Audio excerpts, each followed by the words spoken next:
So, good afternoon sa ating lahat. Ako po si Dr. Edward Timonera, isa pong board-certified integrative naturopathic doctor. And nandito po tayo ngayon sa ating HEAL podcast.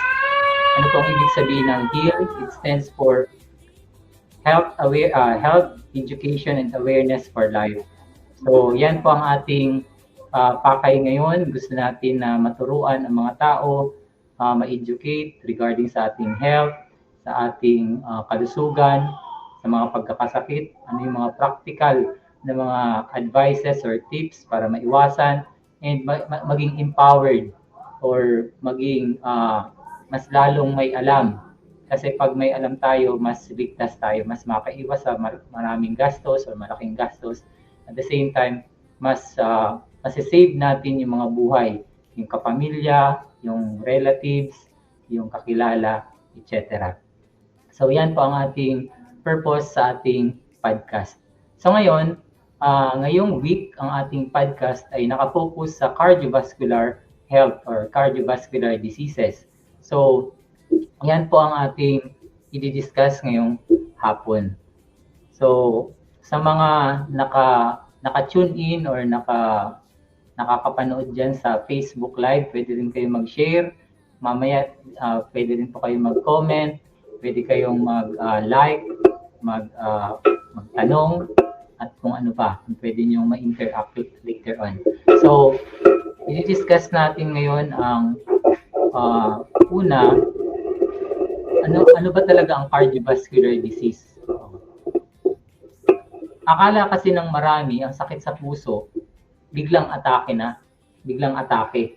Hindi nila namamalayan na nagsisimula pa yan matagal na, sa mahabang panahon. So, proseso po yan. Oo. Ang cardiovascular disease ay hindi lang po yan heart attack. Kundi ito po ay problema sa lahat ng daluyan ng ating dugo at saka sa puso. So, this is a collective term sa lahat ng uri ng sakit pagdating sa blood vessel or sa ugat, at the same time sa puso natin. So pag may bara, pag may pumutok, yan yung mga problema. Kaya mahina na yung puso, hindi na makapump, or may mga nakakahadlang sa daluyan ng ating puso.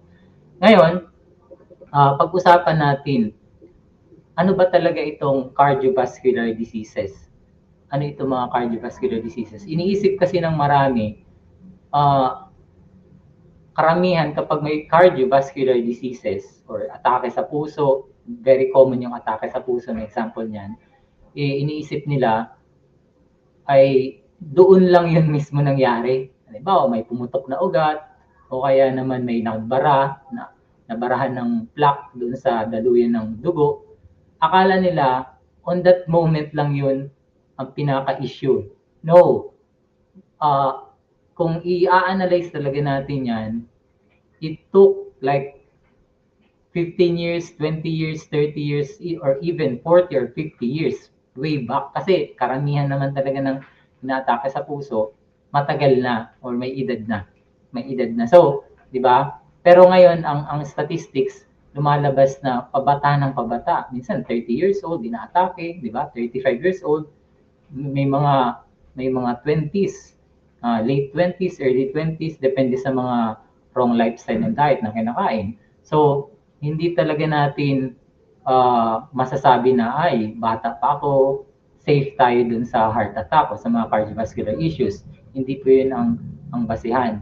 Kundi, depende yan sa araw-araw natin na kinakain, sa lifestyle, sa pagtulog, kung palagi tayong puyat, stress, tapos kung anong klase yung kinakain natin, yung mga mamantika ba, o kaya naman prinito, or gata sa gabi, o kaya naman ay maalat, yung mga pagkain na ganyan, yung mga processed foods, kapag ganyan palagi yung ating pagkain, later on, yung ating dugo magiging malapot. Later on, yung mga triglycerides, yung mga fats, yung mga calcium, nagkukumpulan yan at nagpo-form ng plaque na tinatawag. So, hardening of waste products or mga fatty acids, etc. dyan sa daluyan ng dugo. Isipin na lang po natin na ang katawan natin is parang highway system.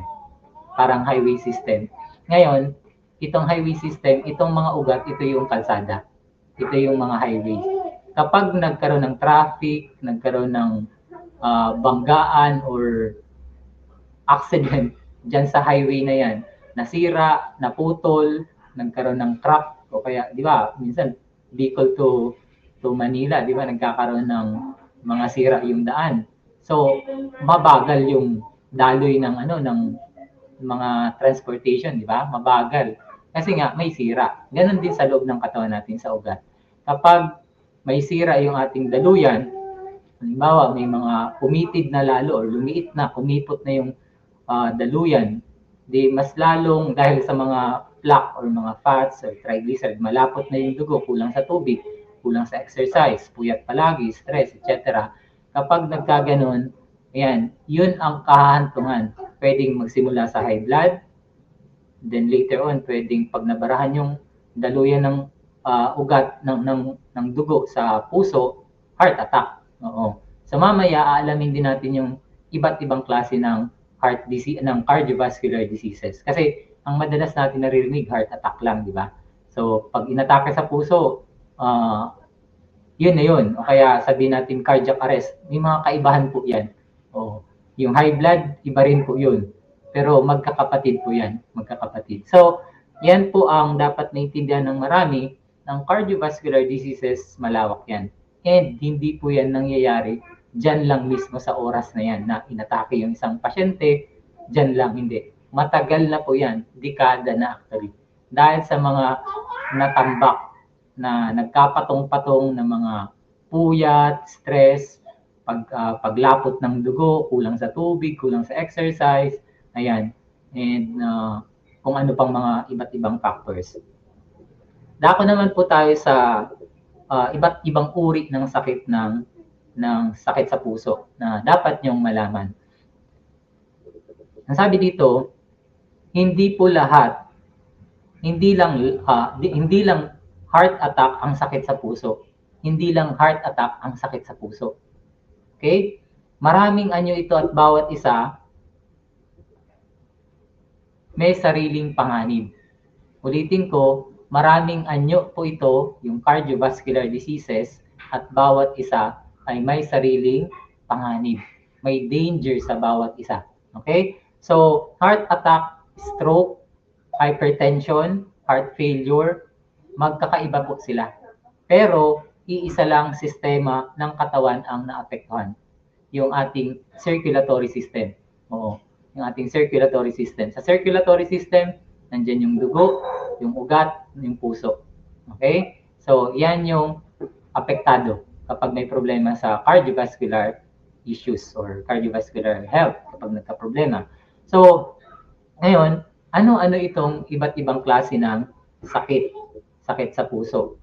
So, may tinatawag na tayo dyan na heart attack. O, yung heart attack, kapag, sa analogy, kapag nabarahan yung daluyan ng dugo doon sa puso, heart attack tawag doon. Pag nabarahan, so hindi makadalo yung oxygen, yung mga nutrients, etc. So, wala nang maipapastro na dugo. Mangyayari, atakihin talaga. Delikado yun. So, pangalawa ay yung tinatawag na hypertension. Yung hypertension, actually, ito yung early na nangyayari bago atakihin sa puso.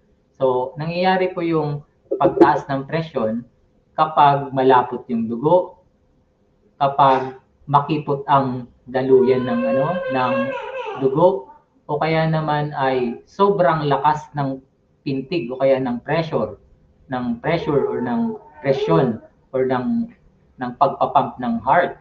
So kapag sobrang lakas, imagine niyo, halimbawa, i-illustrate natin parang nagdidilig tayo ng halaman. Yung mga halaman ay mga baby pa.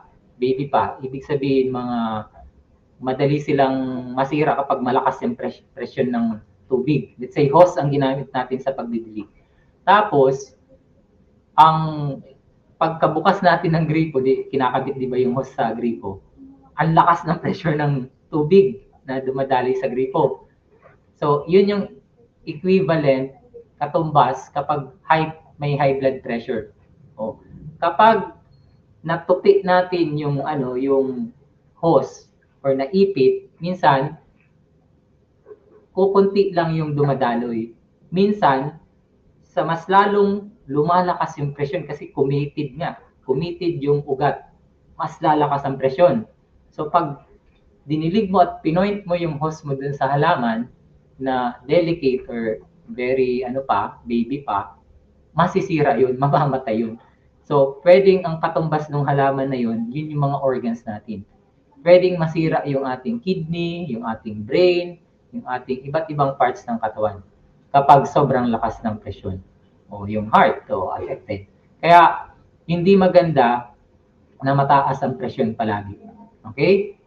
Kung siguro na natakot ka kasi may aso nung tumaas yung blood pressure mo, sa mga short term, okay lang yon. Pero kung long term na, let's say, 3 months, 6 months, 1 year, 5 years, 10 years, 20 years and up, hindi na talaga maganda. Delikado yun. Minsan, yung high blood na yan, hindi na high blood. Aantong pa yan sa stroke o kaya sa heart failure o kaya heart attack na. So, dako tayo sa pangatlo. Yung pangatlong klase naman ay stroke. Pangatlong klase ng cardiovascular issue. Stroke. Ano ba yung stroke? Ang stroke, pwedeng pagputok ng ugat dun sa brain. Atake sa brain. Stroke ang tawag dun. Pag nagputok ang ugat yan, di maglilik. Yan, delikado yun. O may hemorrhagic na stroke. O kaya naman pwedeng nabarahan. So pag nabarahan, hindi diretso yung transportation ng oxygen. Pag deliver ng oxygen. So delikado talaga yun. So pwedeng ma-stroke ang pasyente kapag naputol ang daloy ng dugo sa brain. Okay, sa mga ugat ng brain. Tanda natin, ang ugat natin, maliliit lang, makikipot lang yan. So, konting cholesterol, blood fat, or triglycerides, or whatever mga waste or toxins na nagkukumpulan at nakabara dyan, pwedeng mag-cause ng stroke. So, sa una, pwedeng pamamaga lang muna. Inflammation, kasi let's say may mga toxins, may mga kung ano mga virus, bacteria, etc., pathogens, and parasite, pwede rin, heavy metals, pwede rin. Tapos, syempre, imagine niyo yung kanal.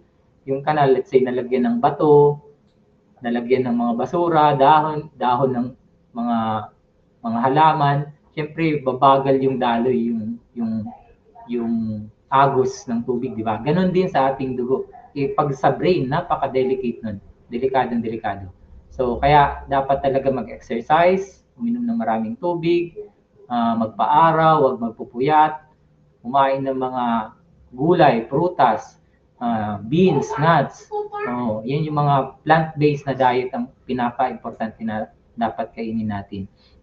Okay. So, pang-apat naman, so na-discuss na natin kanina, heart attack or pagpigil ng nabarahan yung fuel line or yung ugat ng papunta sa heart. Pangalawa is high blood pressure, pagtaas ng presyon, hindi maganda pag palaging mataas at in a long term.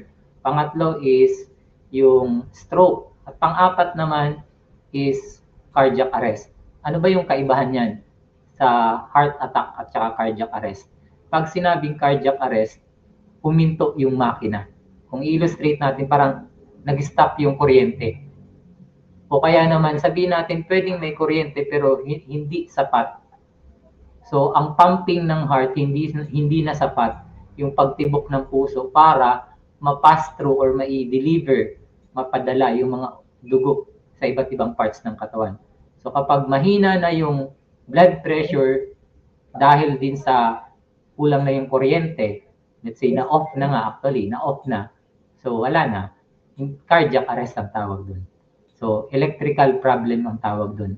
Electrical problem sa cardiac arrest. Okay? So, yan po ang tungkol sa iba't ibang klase ng cardiovascular diseases. Dito naman po tayo sa ano yung kaibahan ng heart disease at saka high blood pressure? Heart disease at high blood pressure. Maraming nagsasabi kasi, ang high blood daw, high blood lang yan. So, parang okay lang sila. Pero ang totoo talaga niyan, ang high blood is silent killer. Para siyang assassin na nakatago lang o kaya may sniper, hindi mo alam na may tumitira na pala sa'yo. Pagka ano ng pindutan or ano tawag doon, ng baril, patay agad. Di ba? So, pwedeng ganun. May mga cases na isang atake, let's say, dahil sa sobrang taas ng blood pressure, 180, o kaya 200, minsan umabot ng ganyan. Pag ganyan na yung mga blood pressure, may pumuputok dyan na ugat. Pwedeng isang atake lang, patay ang pasyente. So, napakadelikado. So, wag nating babaliwalain ang high blood lang. Wag nating sabihin, ay, high blood lang yan. O, ang high blood po ay hindi pa heart disease. Ang high blood is sa blood pressure pa lang. Pero isa ito sa malaking dahilan kung bakit nagkakasakit ang puso. Imagine niyo ang ugat natin, napakaliliit. Minsan, sa kakulangan ng exercise, sa kakapuyat, sa mga maling pagkain, lifestyle, etc., yung ugat na yan na dapat flexible or magaling siyang mag-bend o kaya na flexible o na-stretch. Minsan, pag hindi na, pag maedad na, or sabihin natin kahit bata pa kapag nakaupo lang lagi, puyat, nandyan lang lagi sa gadget, nakaharap, or nag-online games, tapos puyatan, hindi maganda yun. Ang ating, tapos walang exercise, ang nangyayari dyan sa ating blood vessel, hindi na nagiging flexible. Kapag hindi na flexible, tas ang lakas pa ng pressure, pwede talagang pumutok yung ugat. Anytime, pwede pumutok yan. Or, pwede naman na sa sobrang taas ng presyon, tapos matigas din yung blood vessel, hindi siya kasi dapat ano yan parang esophagus natin na may peristalsis na nangyari. Parang may pag-ipit, tapos pagbuka, ipit, buka. Parang wave-like structure. Ang tawag din peristalsis. So, ganun ang bawat, kasi, di ba, mapapansin niyo sa pulso. Ganun, nagkakaroon kasi ng tulak yung dugo galing sa puso. So, yun, pag ganyan, pag tinulak, nakabuka pa. Pag wala na naman yung pressure, naka-close. So, ganyan ang nangyayari. Ngayon, hindi natin dapat baliwalain yung high blood pressure kasi anytime talaga pwedeng tamaan bata man o matanda. Bata man o matanda. Kaya ingatan talaga natin yung ating kinakain, yung ating mga iniinom, yun. Yung ating mga mamantika, maaalat, yan. Yan yung dapat natin binabantayan. Kasi mahirap na kapag inatake na tayo, di ba? Huli na ang lahat. Ang pagkakaroon ng heart attack, bago pang nagkaroon ng heart attack, high blood muna, di ba? Hypertension muna. Dekada din yan. So, dapat talaga, kung tayo ay mayroon na ng mga ganyan, umaksyon na tayo. Ngayon pa lang, may gagawin na tayo, bukas, may gagawin na tayong changes sa ating lifestyle, sa ating diet, sa pagtulog, sa pag-inom ng tubig, etc. Kasi yung mga bagay na yan, sabihin natin mga simpleng bagay lang, pag-inom ng tubig, pero kapag kulang ka sa tubig, lalapot yung dugo mo, tataas ang presyon mo, pag na-stress, nagalit ka, ay talaga, tataas ang blood pressure. Delikado, di ba? So, yan po ang kaibahan ng high blood pressure sa heart disease. Ang high blood pressure, yung presyon lang. Yung heart disease, yung mga problema na din sa ating puso. Sakit sa puso. Minsan, nahirapan na yung pagpapump.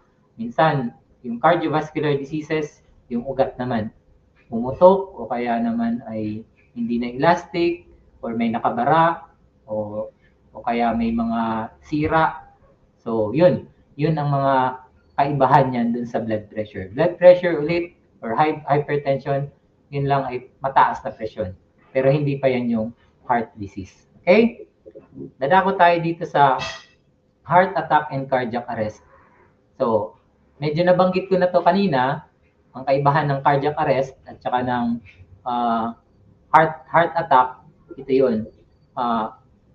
Sabi dito, madaling mapaghalo ang dalawa. Madaling mapaghalo ang dalawa. Pero magkaiba ang ibig sabihin at panganib nila. Magkaiba ang ibig sabihin at panganib nila. Heart attack ay baradong ugat. Cardiac arrest ay biglang tigil ng tibok ng puso. Ulitin ko, heart attack, baradong ugat. Baradong ugat. Cardiac arrest, yan po ay pagtigil ng pagtibok ng puso. So, parehong delikado yan. Parehong delikado, pero magkaibang problema. So, nabanggit ko na kanina, kapag nabarahan yung ugat, yung daluyan ng dugo, papunta sa heart attack yun. Okay? Heart attack yun. Kapag ang electrical signal or kuryente na dumadaloy galing sa brain, papunta sa heart, ay kumulang, or nawala, mismong namatay talaga yung kuryente. Yun. Kung illustrate natin, parang namatay yung makina. Wala na. Cardiac arrest yun. So, sa cardiac arrest, seconds lang. Seconds matters. This is an emergency. This is a medical emergency na hindi dapat pinapatagal. Seconds matters. Cardiac arrest, seconds matters. Okay? So, wag natin talagang antayin na dumating pa dun sa malala. Habang ngayon pa lang, let's say may mga nararamdaman na tayong kakaiba sa ating puso, mamaya i-discuss ko yung mga symptoms, yung mga palatandaan, warning signs, kung tayo ba may sakit sa puso or may problema sa ating cardiovascular issues or cardiovascular health. Alamin na natin yun, bantayan na natin, wag na nating palalain. Kasi ang hirap nung matindi na yung problema, sometimes irreversible na. O kaya naman, na-reverse nga, pero ang dami mong gagastusin. Ang dami mong binayaran sa hospital. Di ba? Kaya kung mahal nyo ang inyong sarili, mahal nyo ang kapitbahay nyo, or kapamilya, relatives, turuan nyo, i-share nyo itong pinag-uusapan natin, itong live, para ma-educate, ma-open yung kanilang mata, yung kanilang kaalaman dito sa cardiovascular, lalo na ngayon, ang mga tao is, alam nila, buwan ng mga puso, di ba, February. So, cardiovascular din ang ating topic. So, very timely yung ating topic. So, ano naman yung mga maagang babala or warning signs kapag nagkakaroon na ng problema sa ating puso or may sakit na sa ating puso? Hindi palaging masakit ang dibdib kapag may problema na ang puso. Okay? So, minsan, asymptomatic, ibig sabihin wala pang nararamdaman, pero may sakit na pala sa puso. So, yun yung delikado, di ba? Madaling hingalin, mabilis mapagod, paninikip ng dibdib, madalas ito ang unang senyales bago pa ang malalang sakit.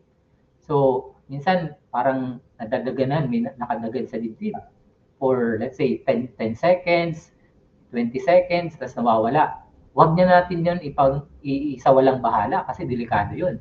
Minsan yung ating kanang kamay, o braso, o kaya yung panga o yung likod, sumasakit. Or konting kilos, hinihingal, naduduwal, o kaya na nahihilo. Kapag ganun, magpatingin na tayo sa ating doktor. O huwag nating isipin yung babayarin natin sa hospital o kung kanino man. Oo. Kasi delikado ang buhay natin dyan nakataya. Pero ang mas maganda, sa unang pagkakataon mo palang na naramdaman yun, umaksyon ka na. I-check agad yung BP or magpa-check sa clinic or kung saan man o na pwedeng malaman mo kaagad para may mga mabilis tayong action agad kasi buhay natin ang nakataya. Ang pagbara sa puso or pagputok ng ugat, any part sa ating katawan, either sa brain, sa heart, yan ay mga delikadong bagay. So, yan po ang dapat nating isalang-alang. So, ang mga warning signs, yun, nahihirapan huminga, kunting lakad, kunting kilos, napapagod agad, tapos masakit na dibdib, naninikip na dibdib, ayan, yung braso, nangangalay, yung likod, kaya naduduwal, o kaya nahihilo. Yan yung mga palatandaan na pwede tayong nagkakaproblema na sa ating cardiovascular health.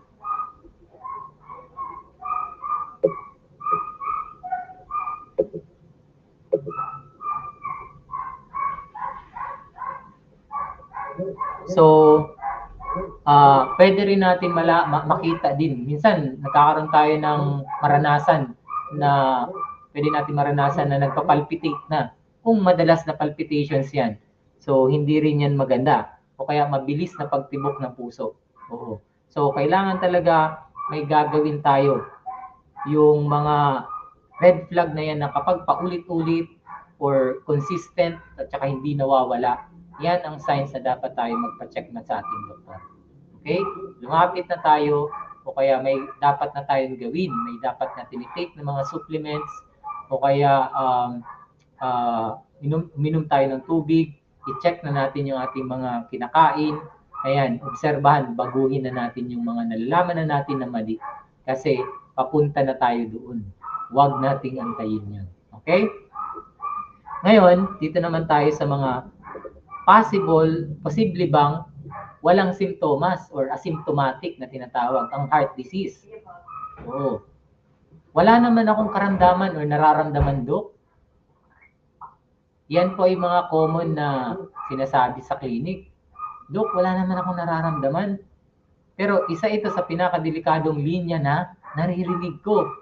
Delikado po yan kasi wala nang nararamdaman, mas okay pa yung may mga simptomas. Naninikip yung dibdib, nahihirapan huminga, diba, hinihingal, diba? Kaysa sa asymptomatic pero meron palang heart disease na. Ang hirap nun yung walang signs, diba? Oo, maaaring tahimik ang heart disease habang akala mo okay ka. Unti-unti na palang nasisira ang puso mo. Yun ang pinakadelikado dun, yung asymptomatic. Wala kang nararamdaman. Pero ang taas na pala ng presyon mo kaya biglang may pumutok na. Diba? Delikado yun. So, huwag tayong pakampante. Huwag tayong pakampante. Maraming tao ang may high blood pressure, mayroong mataas na cholesterol, o kaya naman ay may mga bara-bara sa ugat dahil nga malapot na. Yun po ang mga sometimes hindi naman nagkakaroon ng pakiramdam na iba. Pero mataas na palang pressure, clog na or barado na yung ugat, at mataas ng cholesterol. Yan po ay dapat natin na bantayan. Kasi kung ilalagay natin sa illustration, parang katulad yan sa anay. Yung anay, hindi mo naman makita eh. Di ba? Pero behind the scene, nakatago yan dun sa mga actually, sa mga kahoy. Kinukot-kot na yung bahay mo, masisira yan later on. After how many years? Di ba? Tutumba na lang. Ang hirap niyan. Kaya, bantayan talaga, magpa-regular check-up, magpa-blood chem, at kung ano pa mga laboratory test na pwedeng ipa-check, maiwasan lang yung malalang situation, di ba? At magastos na pagkakasakit. Okay? So, doon tayo naman sa next, mga sintomas na hindi dapat binabaliwala. May mga sintomas na hindi simpleng pagod lang o stress lang. O, huwag nating isipin yun na, ay, pagod lang ako. Baka itulog ko lang to, mawawala na to. Oo. Tingnan natin kung anong pwede nating gawin kapag may mga nararamdaman tayong ganyan, pero hindi lang pala pagod. So, halimbawa, paninikip ng dibdib, hilo, pamamanhid ng braso, hirap huminga. Kapag paulit-ulit yan, huwag nang ipagwalang bahala. Ulitin ko, kapag naninikip na yung dibdib mo, nangangalay yung braso, nahihilo, tapos hirap huminga, tapos paulit-ulit pa, yan po ang mga signs na dapat na huwag nating baliwalain. Kunting kilos, nahihirapan na sa paghinga. Yan po ay dapat nating huwag isa pa walang bahala. Okay, so,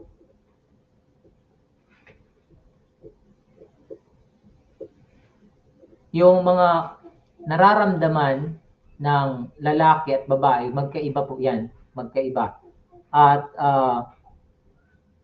kapag tayo ay may matinding paninikip o nahihirapan huminga, hinihingal, nagpapalpitate, o o kaya naman ay biglang nahilo, o kaya naman nagsuka tayo, o kaya ay may malamig na pawis. Yan po ay mga palatandaan. Oo, mga palatandaan po yan na dapat nating hindi ini-ignore. Tapos yung hirap huminga, pamamanhid. May mga pamamanhid sa kamay, sa braso, sa ating likuran, minsan sa ulo, one side, o kaya naman yung ating pagsasalita naapektuhan,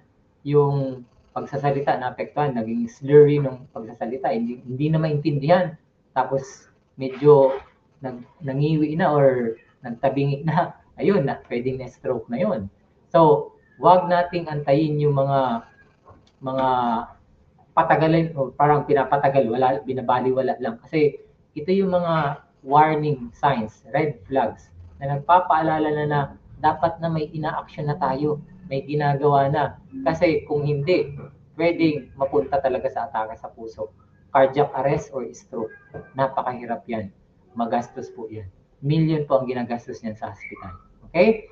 So, pag-usapan naman natin yung mga pareho ba ang simptomas na nararamdaman ng lalaki at babae kapag sila ay may cardiovascular disease. Okay, alamin natin. Hindi lahat ng heart attack ay dramatic, lalo na sa mga kababaihan.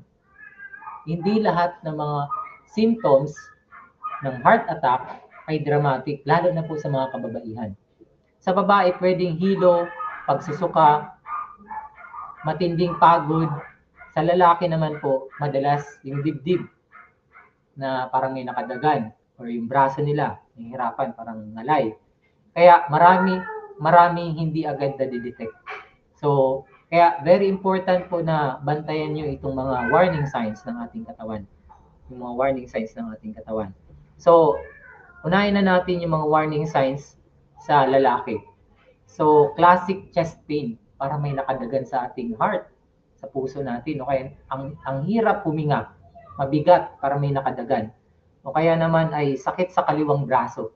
Kapag masakit yan, matanglay or nanananglay, yun po yung mga palatandaan na pwedeng may papunta ng pagkabara or heart attack, papunta ka na doon. So, wag nang patagalin yan. Sa babae naman po, matinding pagod, hingal, pagduduwal, pagkahilo, yung sakit sa likod o kaya sa panga. Minsan, sumasakit lang dito sa panga, parang simple lang, pero yun pala ay heart attack na, papunta na sa heart attack.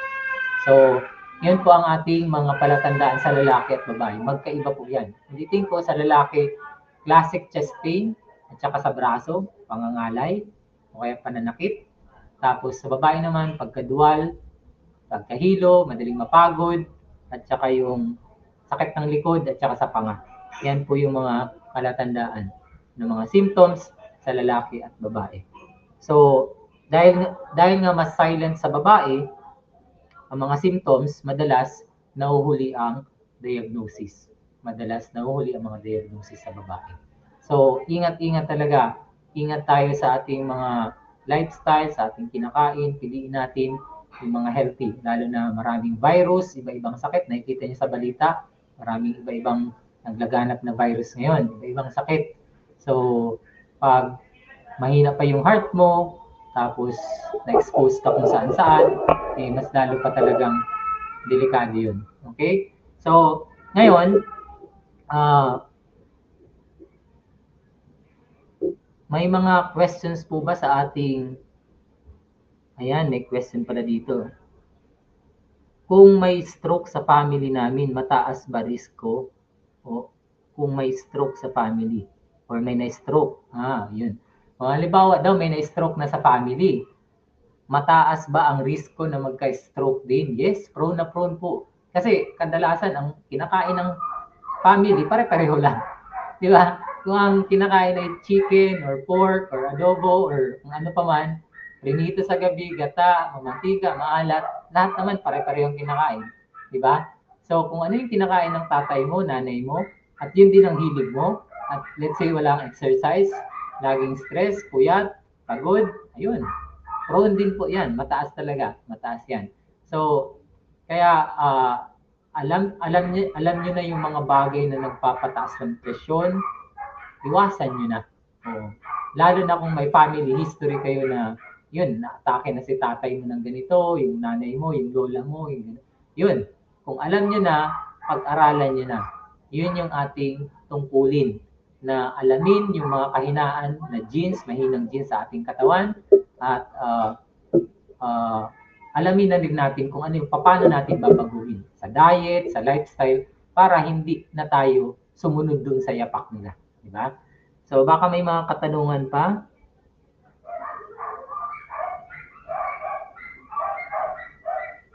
So feel free po na magtanong kayo sa ating chat section dyan sa live, FB Live. Kung may mga tanong kayo, wag po kayong mahiya. Pwede nating sagutin yan at matulungan natin. Sige po. Ayun, may question dito. Kailan dapat magpa-check kahit mild lang ang sintomas? Yun, magandang tanong. Kagaya nung nabanggit ko kanina, sa unang pagkakataon na medyo may nakadagan na sa chest mo, o kaya nahirapan kang huminga, hinihingal ka na, first time mo palang naramdaman, magpa-check ka na kaagad. Magpa-check ka na. Kahit mild lang yan, let's say after 5 seconds na wala agad. Tapos matagal na, hindi, ay parang wala lang. Palatandaan nyo na nagkaroon ng irregularities doon sa puso mo, doon sa blood vessel or sa ugat mo. Minsan masakit, matinding sakit na sa ulo, o kaya masakit sa batok, nahihilo, etc. Naluwal, tapos medyo nahirapan yung pagsalita. Mga simpleng palatandaan lang po yan, kahit mild lang, magpa-check na kaagad.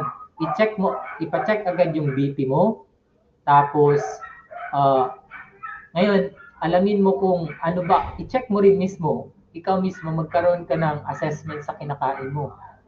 Puro ba mamantika? Wala bang mga fresh na mga salad, mga enzymes? Hindi ka na ba nakakain ng prutas? Puyatan ang trabaho mo, stress ka palagi. So, dapat may babaguhin na.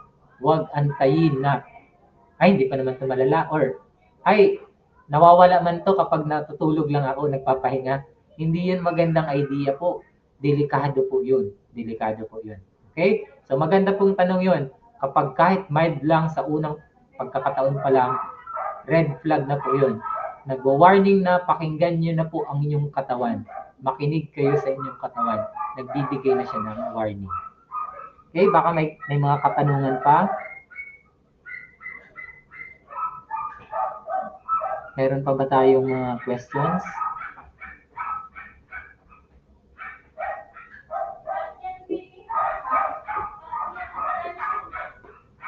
Mukhang wala na yata, tama ba? Dok, sa erosive gastritis, ano po magandang gamot? Ang topic kasi natin ngayon ay sa sa mga sakit sa puso. So siguro sa ibang pagkakataon, i-ano natin yung ibang topic, ibang questions na hindi sa topic natin. Oo. Sagutin po natin yan sa ibang yung related lang po ang itanong natin na questions dito sa ating cardiovascular diseases. Dok, gaano katagal pwedeng tahimik ang heart disease? Alam nyo, iba-iba yan. Ang sagot dyan, iba-iba. Depende sa lifestyle mo. Kung ikaw mismo, matagal kang nagpupuyat, o kaya naman ay, let's say, after 6 months ka pa nakapag-exercise from a stressful situation, yun, matagal talaga. Matagal na pwedeng yung warning signs, parang hindi lang yan. Pero kapag ikaw mismo ang nakaranas na minsan kasi, let's say, kumakain ka naman ng mga healthy, tapos minsan unhealthy, minsan doon sa mga time na naging mamantika yung kinain mo, doon siya magkakaroon ng abnormality, irregularity, di ba? Mag-i-erupt siya doon para magbibigay siya ng warning sign. So, pero kapag minsan kumain ka na naman ng healthy, nag-juice ka ng mga fresh juices, kumain ka ng mga salad, nag-exercise ka, nagpa-araw ka, maraming tubig na iinom mo, nagpapawis ka or sauna, mga ganun, minsan tahimik nga lang, di ba? Pero let's say may lahi kayo, nasa lahi niyo na, nasa genes mo na, tapos let's say sabihin natin ay 1 week ka lang na nag kain ng mga masustansya, kaya nag-exercise, nagtulog ng maaga, wala. Balik ka ng init, di ba? Kapag gano'n, yun, sabihin natin pwedeng, kapag hindi pa kasi umabot sa sukdulan, parang baso, pag hindi pa napupuno, hindi pa yan naaapaw. So, hindi mo pa mararamdaman na parang wala lang, tahimik lang, di ba? So, depende po yan sa lifestyle ang kinakain mo. Yun po yung sagot doon. So, maraming salamat sa mga nagpa-participate, nagtatanong. Masaya po kami na natutulungan namin kayo at nasisharean. At baka may iba pa pong mga katanungan. May mga katanungan pa ba?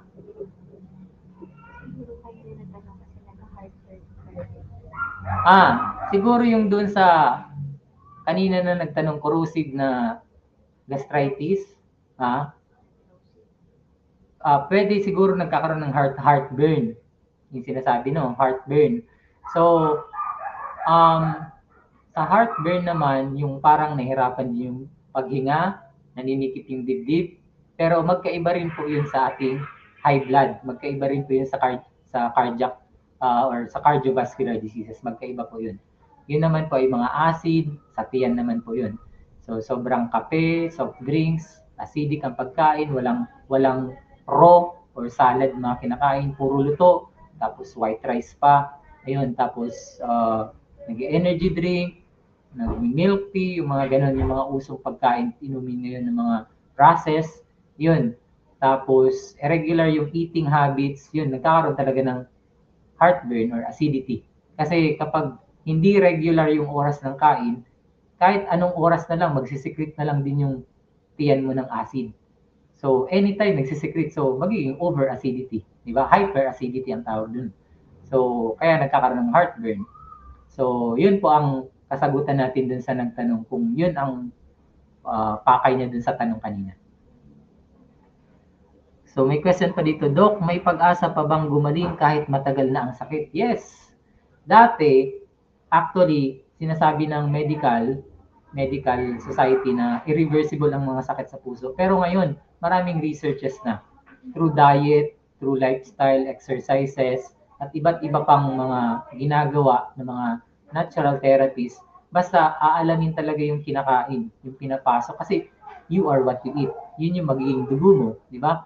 Kung makolesterol, mamantika, gata, sa gabi mo pa kinain, hard to digest, mga maprotina, karne, processed foods pa, ayun. Tapos gabi mo kinain, mahirap ang panunaw na, hindi na kayang tunawin. Talagang ang magiging may extract niyan, kasi parang blender lang naman yung ating bitukat yan. Blender yan eh.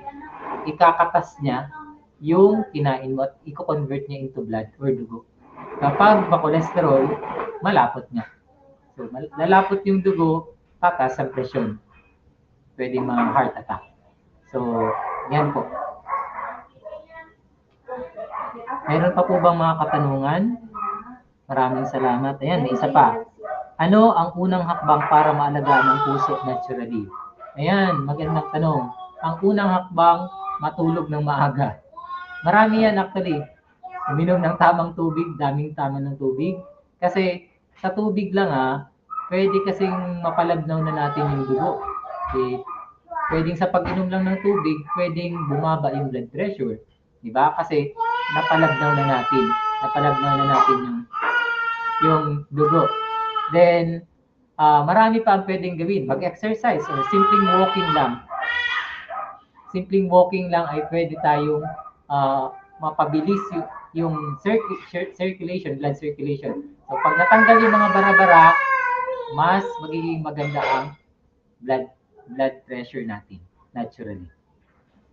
Yung pagkain din, yung mga fresh salad, yung mga ganun, gulay, mga fresh natural juices, yun, makakatulong po yan. So, mga simpleng bagay lang po yan na natural. Yung mga kinakain natin, basta piliin lang talaga natin. Okay? So, mayroon pa po bang mga katanungan?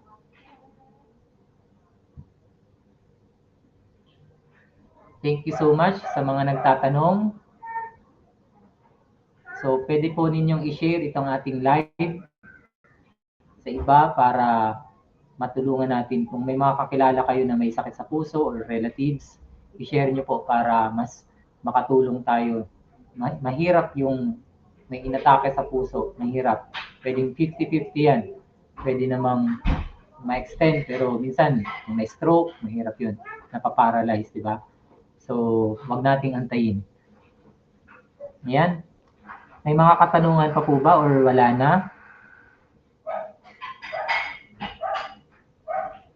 So kung wala na, I hope na marami po tayong natutunan sa ating podcast ngayon. So ang ating HEAL podcast, Health, Education, Awareness, and Awareness for Life. Very important po ito. Tuloy-tuloy po namin itong gagawin every Monday and Wednesday. Monday and Wednesday. So, tama ba? Wednesday, si Doc Jilin naman po. Okay, tama. So, February 11, ang aking kasama po sa Nirvana na doctor ay si Dr. Jilin. Panoorin din po natin, samahan din po natin, pakinggan natin yung mga isi-share niya dun sa podcast na gagawin niya next Wednesday. Same hour, same time, 5 to 7 p.m. 5 to 7 p.m. So, dito sa ating Nirvana Heal podcast, marami po kayong matututunan at mga practical tips, mga simple at mga libre. Yun po, napakaganda na ma-educate natin habang maaga pa yung ating mga kababayan kasi mahirap yung magbabantay sa may sakit, di ba? Pati yung trabaho mo maaabala. Di ba? Minsan, lahat busy. Kasi kulang na nga yung hanap buhay, yung kinikita, tapos may magkakasakit pa. Tapos maglilib ka pa, di ba? Kasi magbabantay. So, I hope na nakatulong tayo sa ating mga kababayan. At kung wala na pong mga katanungan, dito po ay nagpapasalamat kami. I-invite namin na sumali kayo, join sa ating free online class, How to Heal Naturally and to Live Longer Without Diseases. So,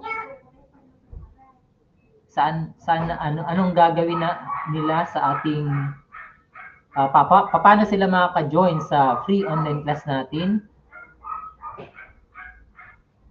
So, sige, ibibigay natin sa ating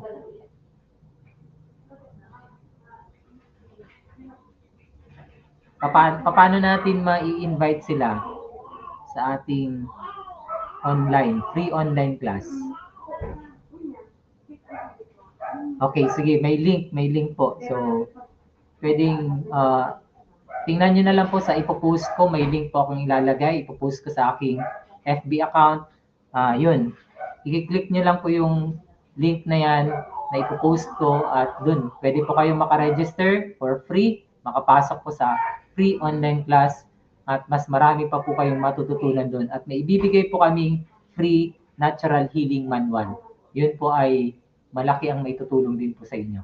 Okay? So, hanggat dito na lang. Maraming salamat po sa pagsubaybay, sa pagsama sa ating program, and God bless po.